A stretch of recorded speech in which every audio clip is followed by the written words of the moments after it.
Assalamualaikum warahmatullahi wabarakatuh. Alhamdulillahilladzi an'ama alaina bi nikmatil iman wal islam wa arsadana subulas salam.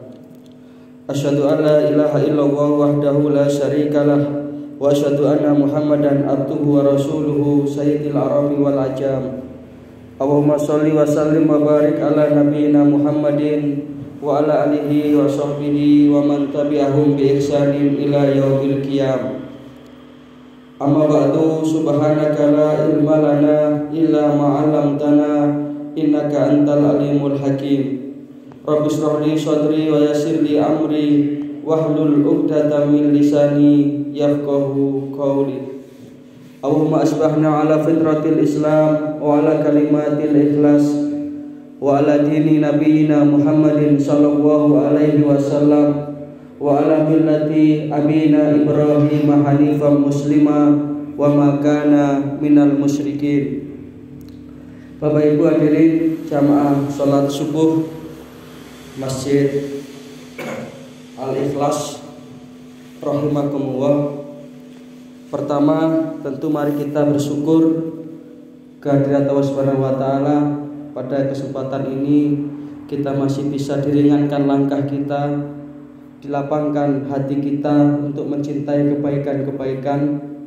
Mudah-mudahan ini semua akan dicatat oleh Allah Subhanahu wa taala sebagai amal sholih kita.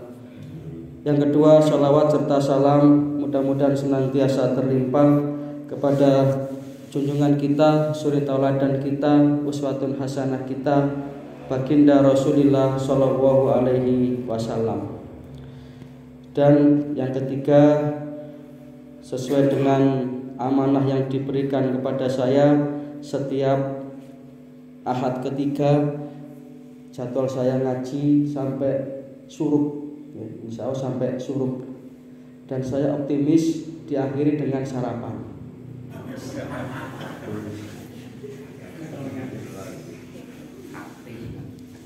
Tapi saya lihat kok ibu-ibunya semua anteng, berarti tidak ada yang diutek.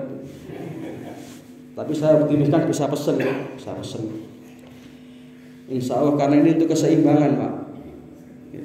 Setelah kita santapan rohani, tentu harus santapan jasmani. Rohani butuh pengajian, jasmani butuh sarapan. Rohani butuh pidato, jasmani butuh soto.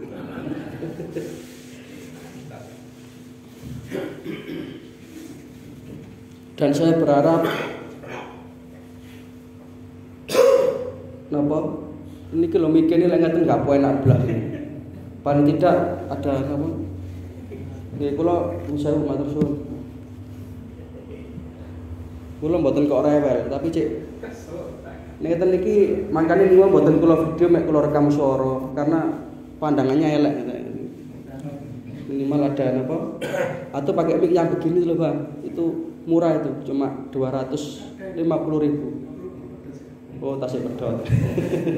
Gitu sambung mantun riaya ngajeng mawon.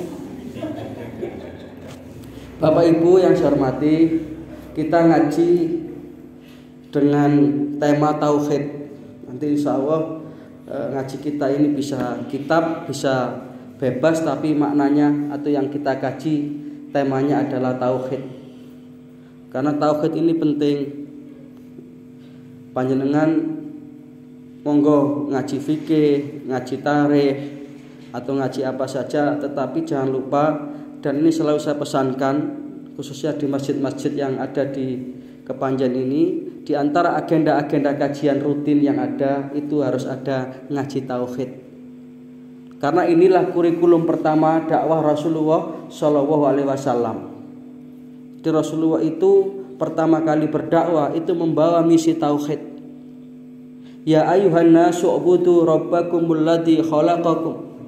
Mengajak manusia, ya ayuhan nas, wahai manusia, ubudu rabbakum, sembahlah Tuhanmu. Jadi mengajak manusia untuk mengenal siapa Tuhan yang sebenarnya, ilahun haq. Dan ini adalah merupakan misi risalah dari seluruh para nabi dan para rasul. yakni mengajak manusia untuk menyembah kepada Allah. Walaqad ba'asna fi kulli ummatin rasulan, dan aku telah mengutus setiap umat itu rasul, kata Allah.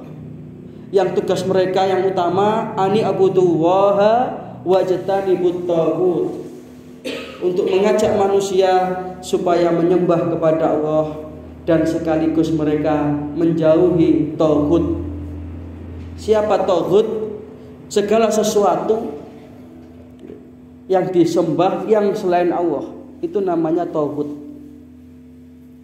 Maka kalimat yang diajarkan oleh Rasulullah, dan ini juga merupakan kalimat para nabi dan para rasul sebelumnya, yakni kalimat la ilaha illallah. Jadi Nabi Adam itu juga mengajarkan la ilaha illallah. Nabi Nuh juga mengajarkan la ilaha illallah. Maka kalimat ini merupakan kalimat yang berkesinambungan, diajarkan mulai Nabi Adam alaihissalam sampai Nabi kita baginda Rasulullah sallallahu alaihi wasallam. Dan memang kewajiban pertama dari seorang hamba itu adalah mengenal Tuhannya. Mengenal Tuhannya. Maka ini insya Allah yang akan menjadi materi kita setiap akad yang ketiga. Karena insya Allah Pak, kalau jenengan salah di dalam sholat mungkin masih bisa diperbaiki atau diampuni oleh Allah. Tapi kalau salah dalam bertauhid, tidak akan ada ampunan Allah.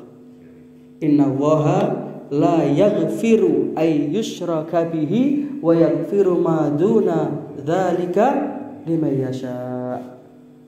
Sesungguhnya Allah itu tidak akan mengampuni dosa perbuatan syirik, tetapi akan mengampuni dosa yang selain itu bagi yang dikehendakinya. Jangan-jangan pas gawe sikap ngormati, ini kan gawat. Makanya kita ini ngaji tauhid ini kita supaya nanti kita itu memungkasi hidup di dunia ini dengan kalimat la ilaha illallah. Dengan itulah kita ini kembali menghadap ke hadirat Allah. Karena manusia itu, kata Rasulullah, akan meninggal dunia itu sesuai dengan kebiasaannya. Kalau biasa mengucapkan kalimat ini, insya Allah dengan kalimat itulah kita memungkasi kehidupan kita. Dan itu adalah hari yang sangat indah. Itulah hari raya yang paling indah, ketika kita meninggalkan dunia ini dengan membawa kalimat iman. Ada satu cerita, cerita ini saya dapat dari teman saya, kebenarannya wallahu a'lam. Tetapi yang kita ambil itu hikmahnya cukup menarik. Ceritanya ngeten.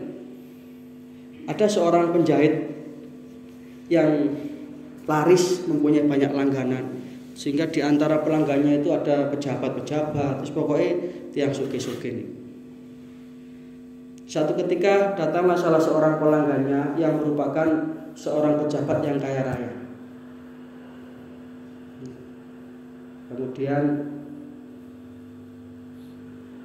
dia membawa kain yang mahal, namanya pejabat Pak, kan buatan kodo, nggak tahu untuk acara apa begitu.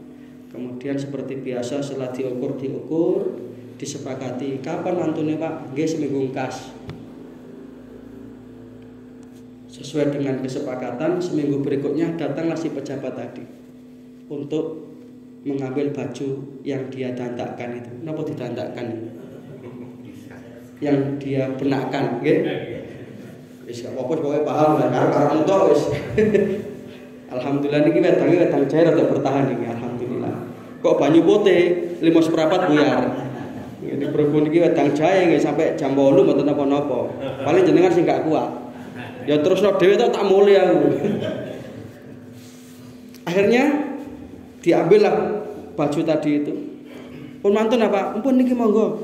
Begitu dicoba ternyata keciliin kelambine. Tidak seperti biasanya. Padahal penjahit langganan. Kok nggih qadarullah mboten pas kelambine. Padahal niku kelambi kaine larang dan segera dipakai untuk acara resmi. Tentu si pejabat tadi itu marah-marah, Pak. Mboten berkenan. Kok gak biasa sampean kok ngene iso angganan kok iso kecilin ngene iku lho. Iki sak tak gawe hari meneh. Ketemu bupati barang, ketemu pejabat-pejabat. Terus pokoknya muring-muring lah. Si penjahit tadi karena merasa bersalah tidak menjawab sepatah kata pun. Sampeyan gak kira iso ngejoli kae ini larang. Kadhe ndek panjen kene gak ono. Pemane ndek Senggoro. Sampai akhirnya si penjahit tadi itu meneteskan air matanya, berbesmili. Begitu melihat si penjahit itu berbesmili, si pejabat tadi itu tiba-tiba berubah dari amarah menjadi iba. Wong ngamuk wis mentok, turun lagi tensinya itu. Delok penjahit tadi itu termenung diam tanpa sepatah kata pun sambil meneteskan air mata. Akhirnya pejabat tadi kemudian turun, tensi marahnya turun. Ya wis Pak, sepurane ya yen aku mang jan pegel tenan nang sampean iki. Ini bahasa bebasnya begitu. Terus tak delok sampean nganu wis sepurane sing akeh. Ternyata penjahit tadi mengatakan di luar dugaan si pejabat tadi. Sepunten nggih Pak, kula nangis niki mboten krana jenengan seneni. Kula nangis niku wau angen-angen. Nalika jenengan niku mau muring-muring, kula rungokaken terus kula angen-angen ngeten angen-angen kula. Lah iya. Aku iki kleru oleh jahit.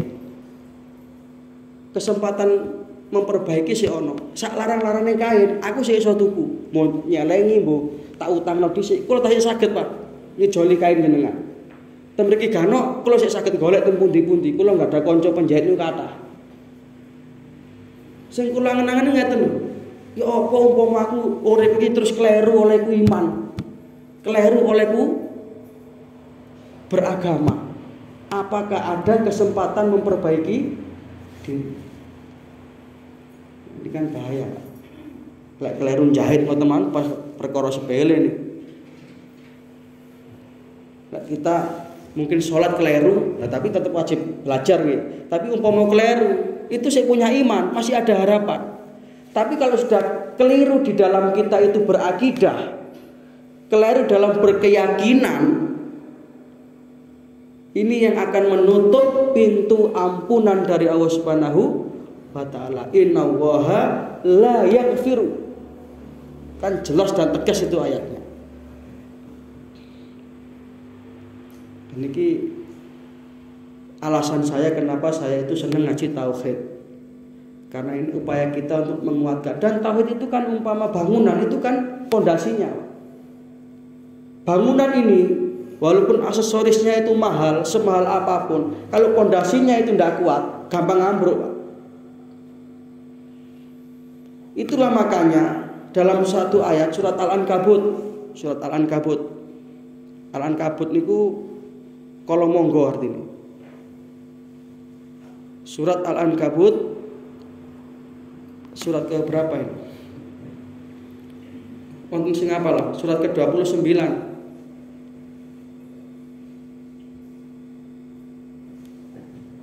Surat ke-29. Ayatnya ayat 41. Allah Subhanahu wa ta'ala memberikan gambaran dan perumpamaan, tamsil dan ibarat. Orang itu kalau sudah tauhidnya tidak mantep, itu seperti kolomonggo.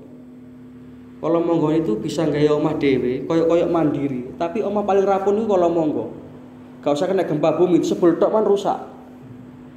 Itu rumahnya kolomonggo. Itulah orang yang salah dalam bertauhid. Bergantung tidak kepada Gusti Allah, itu seperti kolomonggo. Allah berfirman, makanya dicatat nggih. Insya Allah batun supe nggih, surat apa niku? Al-Ankabut ayat pinten? 41. Alhamdulillah. Jamaah lek cerdas kan. Sakniki eling 41, tapi kok iso teko malah lali. Mang jare antuk mang ayat apa ya surat apa ya? Alan kabut. A'udzu billahi minasyaitonir rajim. Masalul ladzina takhadu min dunillahi awliya'a kamatsalil ankabut. Masalul ladzina takhadu min dunillahi awliya'a kamatsalil ankabut. Ittakhadat baitan.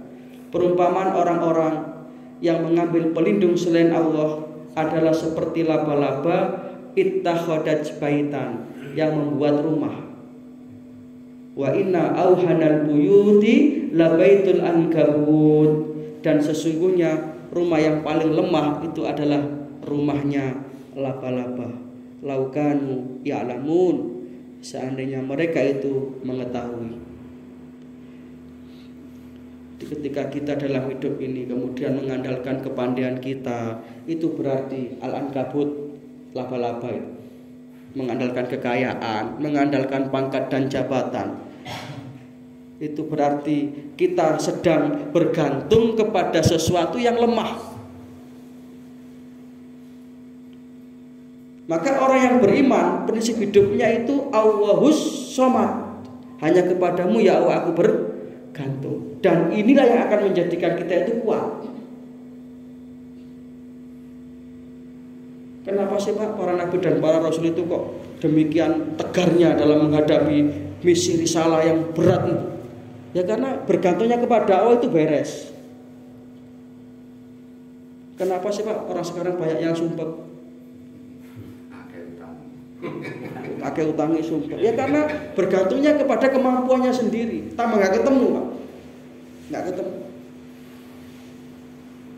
Orang yang punya pangkat dan jabatan merasa itu menjadi sebuah pegangan yang kuat. Ya akhirnya seperti Fir'aun. Maka Al-Quran memberikan prinsip hidup kepada orang yang beriman. Allahus Somad, hendaklah kepada Allah saja kita bergantung. La ilaha illallah, tidak ada Tuhan selain Allah. Maka saya tidak akan menyembah kecuali hanya kepada Allah. La ma'buda illallah. Saya tidak akan meminta pertolongan kecuali hanya kepada Allah. Saya tidak akan takut kecuali hanya kepada Allah. Kan jelas itu arah tujuannya. Nah kalau kita mengandalkan kekayaan kita, berapa sih Pak kekayaan kita? Pirawe ini Gusti Allah itu menjadikan orang yang kaya raya menjadi bangkrut. Korun itu kurang kaya, bagaimana korun?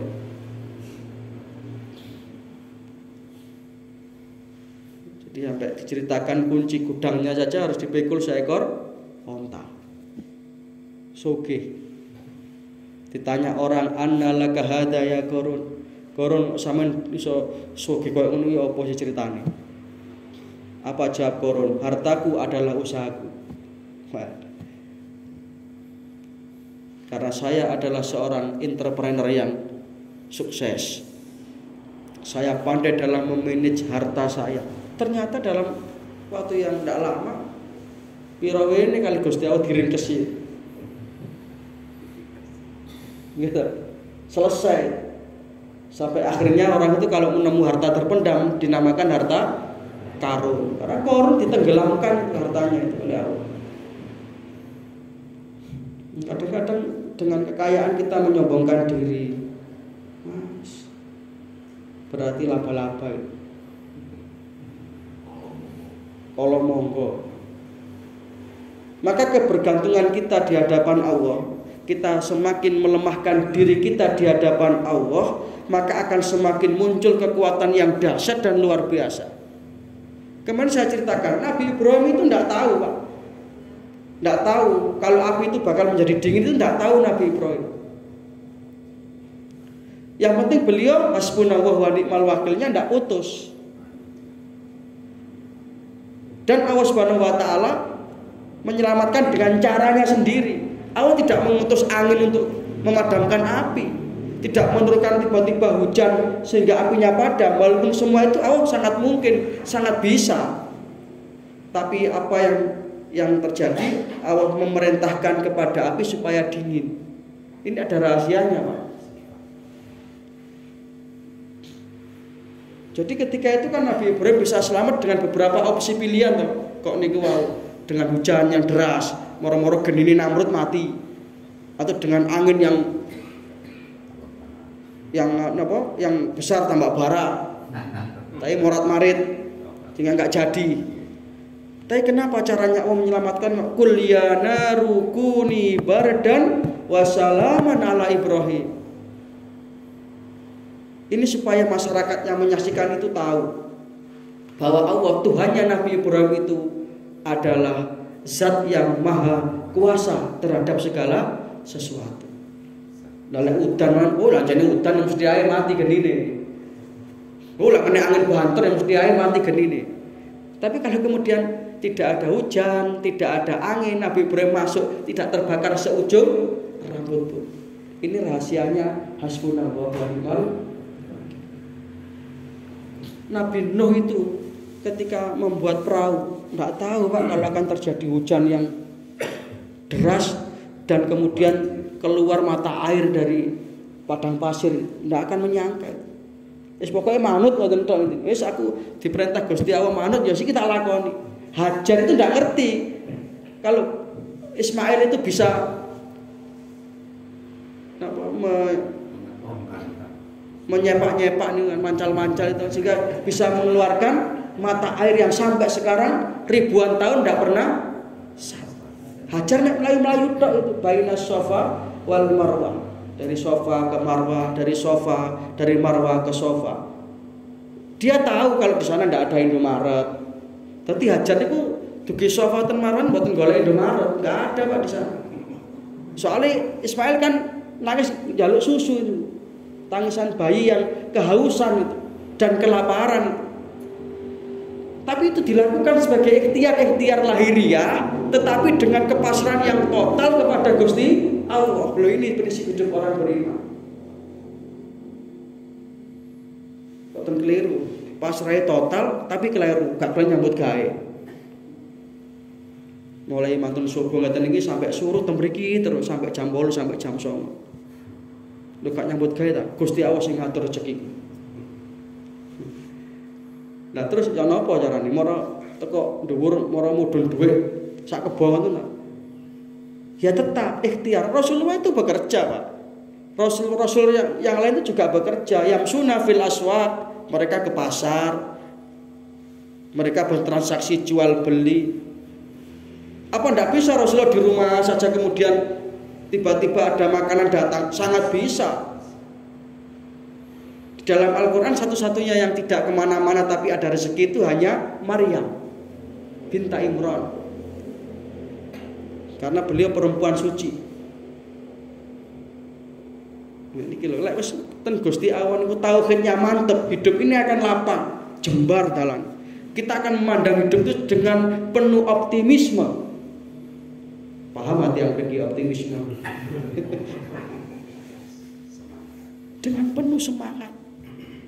Kita selalu menuju kepada Allah. Minallah ilallah. Startnya itu dari Allah menuju kepada, bahasanya profesor, Allah dulu, Allah lagi, Allah terus, begitu ya. Saya masih ingat, tak rekam. Beliau kalau ceramah saya rekam. Allah dulu, Allah lagi, Allah terus itu. Sangat enak itu kalau sudah seperti itu. Tapi lek nganggo mantono nang ngene awake dhewe oleh kemelintir tok ndak bisa. Jabatan ada pensiunnya. Kita tahu pangkat yang paling terakhir itu kan pensiun. Gelar titel yang paling terakhir itu kan almarhum. Itu yang akan kita banggakan. Tidak bisa. Maka dengan tauhid inilah kita akan menjadi orang-orang yang bahagia dunia, bahagia di akhirat. Nah, baik, sekarang kita masuk materi. Itu tadi masih mukadimah, pembukaan. Untuk pertemuan ini dan mungkin nanti sampai beberapa pertemuan kita akan membahas kitab yang berjudul Aqidah Ahlus Sunnah wal Jamaah. Jenengan bisa download ini di Play Store atau di browser, bisa. Kitab Aqidah Ahlus Sunnah wal Jamaah. Bagaimana sesungguhnya kita itu berakidah sesuai dengan tuntunan Allah dan Rasulnya. Ini nanti disertai dengan dalil-dalil Al-Quran maupun hadis Rasulullah. Yang pertama, bahasan ini adalah tentang al-imanu billah, iman kepada Allah. Mari kita mencoba untuk memahami iman kepada Allah ini dengan sebenar-benarnya.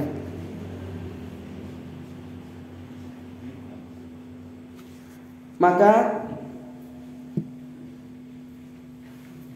untuk mengimani Allah Subhanahu wa taala secara sempurna, itu kita harus memahami bahwasanya tauhid itu ada 3. Tauhid itu ada 3. Niki jenengan pun nate ngaji ngeten niki. Ngaji tauhid pun nate, pembagian tauhid. Sampun nate ya? Sampun. Sing nate mek Gus Anwar tok nenten Arab Saudi langsung ngaji. Sudah ya. Ya, sing lintune lek sampun kula terusaken ngono. Tauhid rububiyah sampun nate, uluhiyah nggih nate. Walaupun sudah nate kita ulangi itu tidak apa-apa. Karena pengulangan-pengulangan ini akan bisa menjadi sebuah kekuatan yang dahsyat. Muhammadiyah itu besar, itu karena Yai Dahlan mengulang-ulang surat Al-Ma'un itu. Dari situ akhirnya sampai sekarang itu organisasi Muhammadiyah ini bisa seperti ini. Itu karena mengulang-ulang. Bahasa orang Panjen itu the power of repetition. Kekuatan mengulang-ulang. Kita ulang supaya kita lebih mantap. Yang pertama ada yang namanya tauhid rububiyah. Tauhid rububiyah. Ini saja nih lek betul catatan bisa dicatat nih. Oke, insyaallah minggu berikutnya ngaji sambil membawa catatan. Karena ngaji seperti ini cara di kelas ini kelas 3, Pak. Rasulullah menyatakan kun aliman au muta'aliman au mustami'an au muhibban wala takun khamisan jazua. Dawuh Kanjeng Nabi yang pertama, jadilah kamu orang yang berilmu. Au muta'alim, atau paling tidak kalau tidak berilmu ya jadilah orang yang mencari ilmu sambil membawa catatan. Ini kelas 2. Ngaji sambil dicatat. Au mustami'an, atau mau mendengarkan, ngrungokno tok. Insyaallah lumayan. Nggih, dari 100% yang disampaikan barangkali mosok 50% mboten nyantol lah. Ndak bisa 50% nggih 100%. Paling hapus nggih 2,5%. Kayak ongkos makelar kan 2,5%. Itu minimal. Itu yang ketiga. Au muhibban, atau jadilah orang yang ya seneng ngaji walaupun tidak sempat tapi sakjane kepingin. Itu minimal nih kupunan. Nanti gak tahu teko aku sakjane kepingin ya, tapi ono ae. Nah niki kelas 4 nih. Niki lek gak sempat-sempatno mbok sampai innalillahi nggih mboten kira budal. Karena tidak ada usaha. Wala takun khamisan jazua. Jangan jadi golongan yang kelima. Wis gak berilmu, gak duwe ilmu, gak gelem golek ilmu, gak seneng kali wong golek ilmu. Ono wong ngaji liyane dikendhon. Allah, ngaji kabeh yo ngono iku kok gelem diakali ustaz. Ngaji paling lah sing apik kongkon gawe, sing elek kongkon ninggal. Iku tok intine ngaji, ora perlu ngaji sing taki-taki. Wis pokok urip. Allah sampean masih sregep ngaji ya kurang karuan mlebu swarga. Kan wonten apa tiyang ngoten iki? Nggak ada. Ya nyun sewu lek wonten tiyang ngoten enggak usah dijawab aneh-aneh pun. Aku sing wis ngaji kurang karuan mlebu swarga. Ngejabe sing alus mawon mboten usah kasar-kasar ngoten. Enggak nek dikasar ngoten iki. Iya bener sampean anjene. Aku sing wis ngaji kurang karuan mlebu swarga. Apa maneh rupamu sing gak ngaji? Tenaga cukup Pak nggih. Lah aku sing ngaji lho guru karuan apa maneh.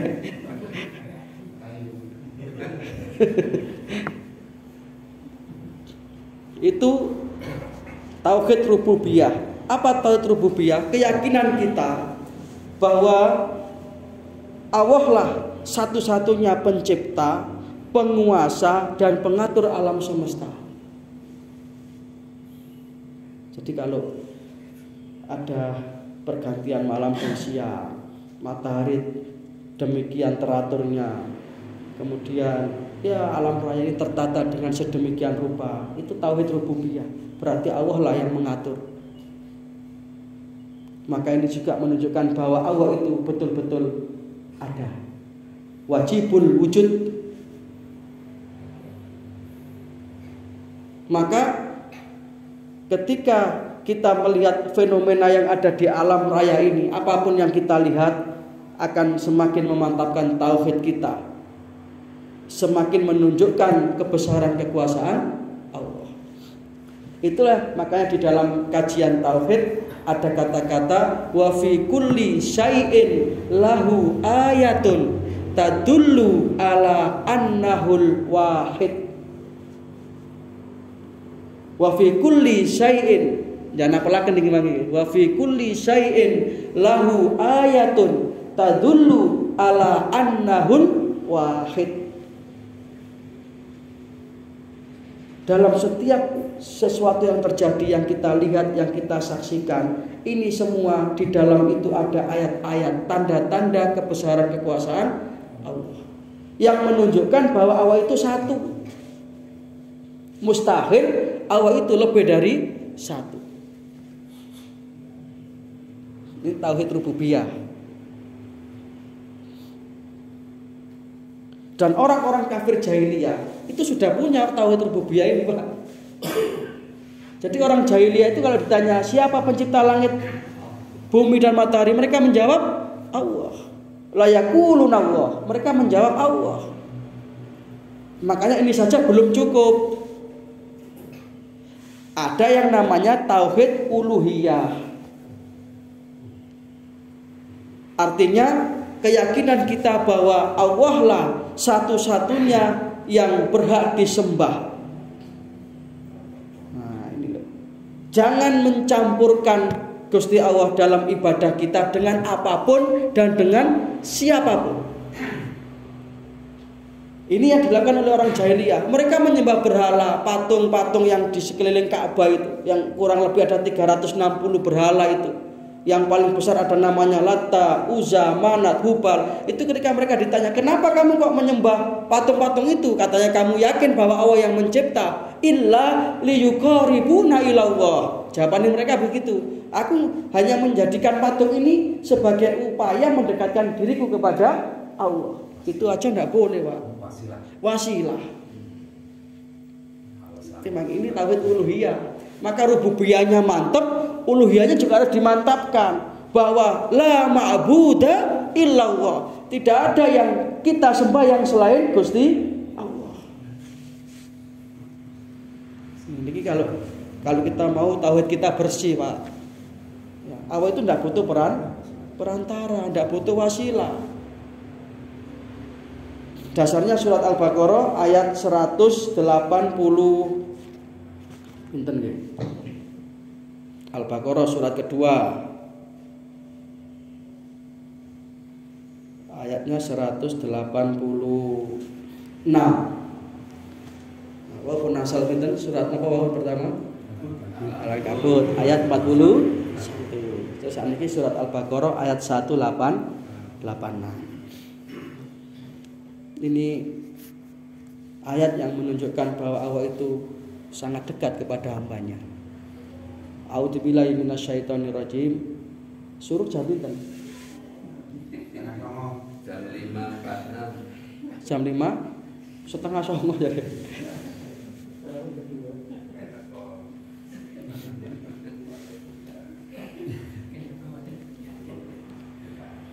Wa idza sa'alaka ibadi anni fa inni qarib. Hebat sekali. Dan apabila hamba-hambaku bertanya kepadamu wahai Muhammad, tentang aku, kata Allah. Katakan, fa inni qarib, aku itu sangat dekat. Jadi ayat ini ada asbabun nuzulnya. Asbabun nuzul itu sebab-sebab diturunkannya ayat. Ketika itu ada seorang sahabat datang kepada Rasulullah bertanya, "Ya Rasulullah, aqribun rabbuna fanunajihi am ba'idun rabbuna fanunadihi?" Kanjeng Nabi, Gusti Allah niku teben apa celak? Lek celak kula ndongane tak sing lirih mawon. Lek tebe kula tak bengok. Maka turunlah ayat ini. Kalau hambaku bertanya kepada kamu, wahai Muhammad, tentang aku, katakanlah, fa inni qarib, aku itu dekat. Ujibu da'watad da'i idza da'ani, aku akan kabulkan doa hambaku itu. Berarti kan yang saya ini bisa kita pahami secara gampang. Gusti Allah itu tidak butuh perantara. Ini tauhid uluhiyah. Saya minta hanya kepada Allah. Lah terus kalau kita minta doa kepada orang lain boleh, maka itu juga wasilah. Wasilah yang diperbolehkan itu hanya dua, Pak. Ini supaya kita paham, gitu. Ini sajane penjelasannya dawa nih, kesel ya.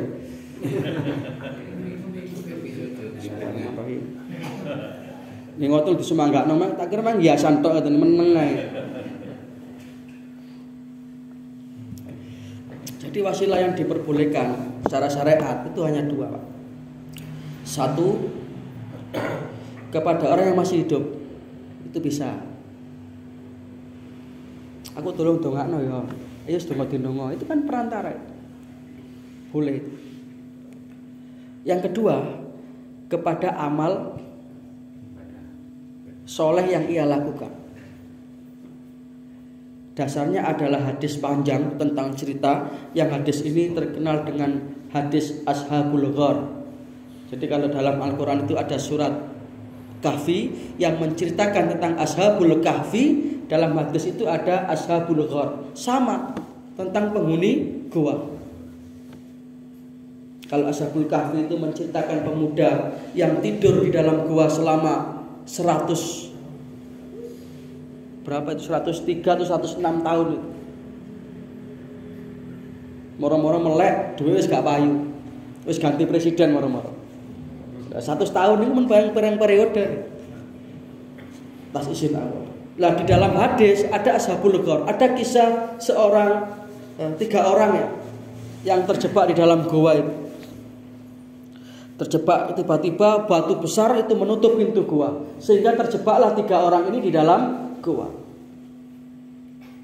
Kate nelpon polisi, HP-ne keri. Bingung. Akhirnya satu orang berdoa, "Ya Allah, aku adalah seorang yang punya pegawai, punya pekerja. Tiba-tiba pekerja saya ini meninggalkan saya, padahal dia masih punya hak gaji yang belum saya bayarkan. Karena demi menjaga amanat-Mu ya Allah, gajinya pegawai saya ini saya simpan, saya kembangkan, dan saya tetap berharap dia datang. Satu ketika betul dia datang menemui saya, dan saya berikan haknya itu tanpa saya kurangi sedikit pun. Kalau yang aku lakukan ini adalah bagian dari ketaatanku kepadamu ya Allah, dan Kau terima amalku ini ya Allah, maka selamatkanlah aku ya Allah." Tiba-tiba tergeser sedikit pintu gua atas izin Allah. Ini hadis sahih loh, Pak. Tapi saya dari iso metu, saya mek ambakan tok. Tambah-nambahan tok, mek gejar dia. Yang kedua juga demikian, berdoa, "Ya Allah, aku ini punya seorang ibu yang sudah sepuh. Sebelum aku mengurusi keluargaku, sebelum anak istriku, aku selalu membawakan susu untuk ibuku itu. Aku minumkan sebagai baktiku. Kalau amalku ini Kau terima ya Allah, selamatkan aku ya." Bergeser sedikit. Yang ketiga, "Ya Allah, aku ini pernah diajak berbuat zina. oleh perempuan yang sangat cantik. Syaratnya ngoten lho. Jadi kalau sing ngejak niku wis tuwek gak gelem, bukan prestasi, Pak. Aku alhamdulillah selamat tau gak sito. Apa tuwek? Bukan prestasi itu biasa. Ini rajulun ya da'atum ra'atu data mansibin wa jamalin. Jadi dia itu memang harus menarik dan dia itu sebenarnya berhasrat. Kok Nabi Yusuf itu loh, Pak. Nabi Yusuf itu kalau ukuran hati, walaqad hammat bihi wa hamma biha. Sebenarnya sudah sama-sama gelem nih, Pak. Nabi Yusuf normal kok. Kan begitu ceritanya. Zulaikha itu pakai pakaian yang sudah nerawang, pintu rumah semua ditutup. Wa ghallaqatil abwab wa qalat haytalak. Yang mau saya surat Yusuf nih nak menarik itu. Nanti begitu rumah sudah dikondisikan sama Zulaikha itu. Begitu Kitfirul Aziz, ya, bojone Zulaikha itu dinas cara sakniki. Pegawai-pegawainya kabeh diprayekno. Meneh prae Yusuf tok sing mlebu. Sudah wa ghallaqatil abwab, ditutupi semua pintu itu. Wa qalat haytalak, dan Zulaikha memanggil Yusuf dengan panggilan yang mesra. Pakaiannya sudah ganti pakaian yang nerawang. Kok bisa bayangno? Itu Nabi Yusuf ukuran hati. Quran mengatakan walaqad hammat bihi wa hamma biha, tapi laula an ra'a burhana rabb. Ini prestasi, maka Nabi Yusuf tidak mau. Maka orang tadi juga demikian. Saya pernah ya Allah, satu ketika itu situasinya memungkinkan sekali, kondisi sepi, diajak berzina oleh perempuan yang cantik dan menarik. Tapi saya mengatakan ini akhafu waha rabbal alamin. Sepurane yo aku wedi Gusti Allah. Ini kan langka nih, Pak.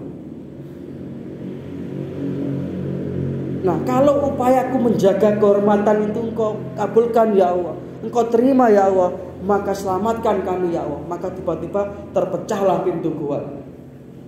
Nah, disinilah kemudian menjadi dasar kita itu bisa bertawasul dengan amal sholih kita. Tapi kita juga harus punya amal yang andalan, ngoten lho, Pak. Nopo ngoten lho. Enggak usah yang napa? Yang berat-berat. Misalnya nyun sewu ngapunten jenengan saben-saben ten musala masjid niki notoi sandal. Ketok napa rapi ngoten. Itu kan sederhana. Tapi itu bisa jadi amal andalan, Pak.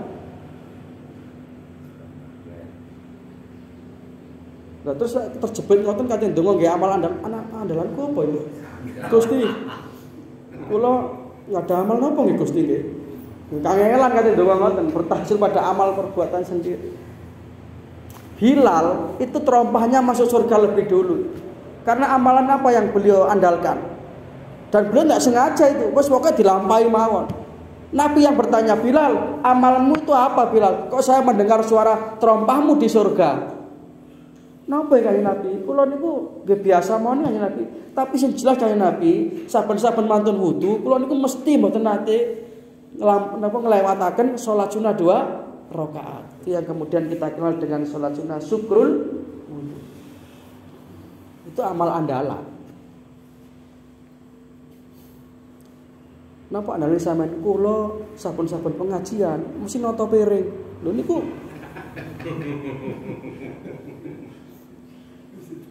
sajane kula sregep nata, tapi sing ditata gak ono. Lah sing ditata gak ono ya wis buyar ae. Lho ngaji ngene kan nggih ono napa kerjasama nggih. Ono sing ceramah, ono sing ngrungokno. Ini ada kerjasama. Kula tok gak jenengan. Enggak jadi, Pak. Gendeng kula ngomong dhewe.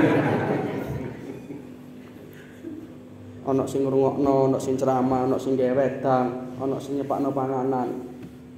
Ono sing ngentekno panganan. Ini kerjasama.